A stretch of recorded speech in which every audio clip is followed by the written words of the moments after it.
Is the Easter story true? There are several people who will say it's not. Most people won't deny that Jesus existed. There are places outside the Bible that confirm that Jesus lived, that he was a preacher and a healer, just like the Bible says he was. But many will try to say that he didn't actually die. Some will say someone else died in his place, but you know what? It was Judas, his own friend, who sold him out to the Roman and religious leaders. They couldn't have been anybody else they arrested. They would have made sure they got the right guy. Some might say that maybe he didn't die in the crucifixion, but if you know anything about crucifixions, they are impossible to survive. The Romans were incredibly good at killing people.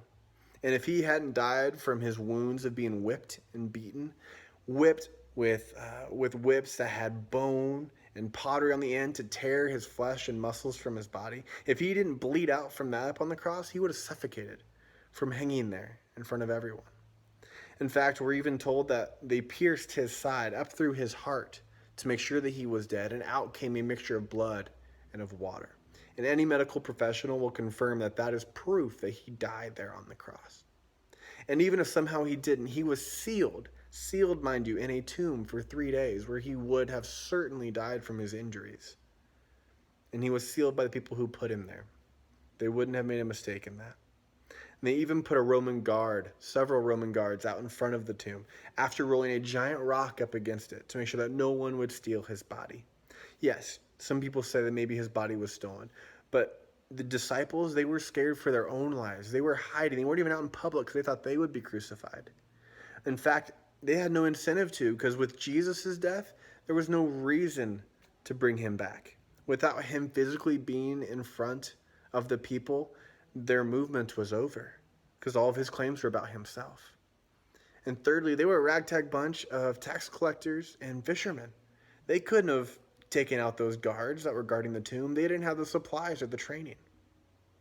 And yes, I'm getting all of this, or most of this info from the Bible. So can that even be trusted? Well, yes, it can.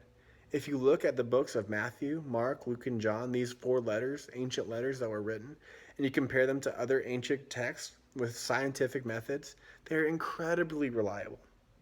You see, we have thousands of copies that date back to within a single lifetime of Jesus, so that we know that we have a accurate account of what happened. We know that people who knew him wrote it. It couldn't have passed into legend because they wrote it soon after it happened. And in fact, they have more of these copies than we have of many historical writings that we teach in school, that we take for granted of being true. And you know what? These writers, they didn't even have any incentive to say this because they all died for what they wrote. They all died for what they said. They wouldn't have died for a lie. And even if they did make it up, they would have written themselves into this account as heroes instead of the fools that they appeared to be. So yes, the Easter story is true. If you look at the facts objectively, it has to be true. So the only questions left to answer are, do you believe it? And what are you going to do about it?